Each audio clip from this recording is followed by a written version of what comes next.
अच्छा अच्छा अच्छा बढ़ा दे रहे हैं। ठीक है बढ़ा के भेज रहे हैं।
नमस्कार, प्रणाम, हर हर महादेव। हम गीतकार वशिष्ठ सुनील श्रीला।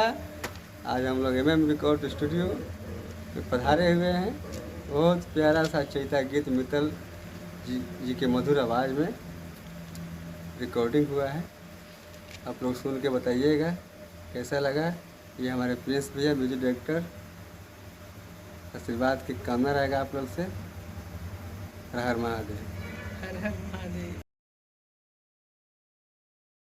मर जाइब जान दिलवा, मर जाइब जान दिलवा, टूटे से पहले मार ले हब गोली डोली। आज मार ले हब गोली डोली, आ उठे से पहले मार ले हब गोली डोली। उठे से पहले मार ले हब गोली डोली। ससुरा में सैया संगवा, ससुरा में सैया संगवा, सूते से पहले मार ले हब गोली डोली। आ मार ले हब गोली डोली, आ उठे से पहले मार ले हब गोली डोली। उठे से पहले मार ले हब गोली डोली।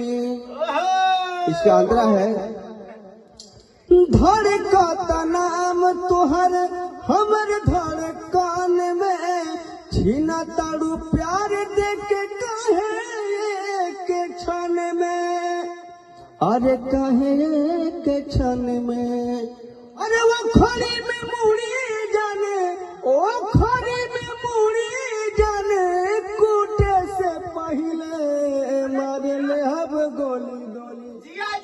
अब उठे से पहले मार ले हब गोली डोली।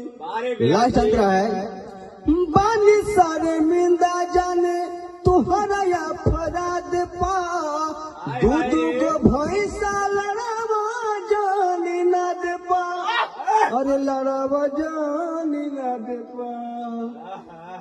दुनिया या लोग के लूटे, दुनिया या लोग के लूटे से पहले मार ले हब गोली डोली। अब उठे से पहले मार ले हब गोली डोली। हर हर महादेव। हम गीतकार वशिष्ठ सुनील सुरीला ब्लॉग में आप लोग का स्वागत है। आप लोग कैसे हैं? आज हम लोग प्रिंस राजा चॉकलेटी स्टार भैया के स्टूडियो में हम लोग आए हुए हैं। बड़ा मजा आया, बहुत सारा गाना का रिकॉर्डिंग हुआ, डमी हुआ, दिल गदगद हो गया। और हमारे साथ में डिजिटल मैनेजर बबलू भैया हैं और अनिल भैया भी हैं, दिख नहीं रहे हैं, मोबाइल पकड़े हुए हैं। और हमारे बिट्टू भाई, रजनीश भाई, साहनी जी हैं, सबके हैं। और आइए अपने ब्लॉग में एक सॉन्ग आपको सुना रहे हैं, अपने लिखा हुआ जो हम लिखे हैं, मार दे गोली डोली उठे से पहले। आइए दो शब्द सुनाते हैं, हम जो लिखे रहते हैं उसी का ब्लॉग बनाते हैं। कमेंट के माध्यम से बताइए कि आप लोग को कैसा लगा। थोड़ी सी गाने का शौक रखते हैं, भैया के सामने, बबलू जी के सामने, भाई लोग के सामने थोड़े से सुना देते हैं। ठीक है, इतना आगे ब्लॉग में फिर मिलते हैं। हर हर महादेव, जय माता दी।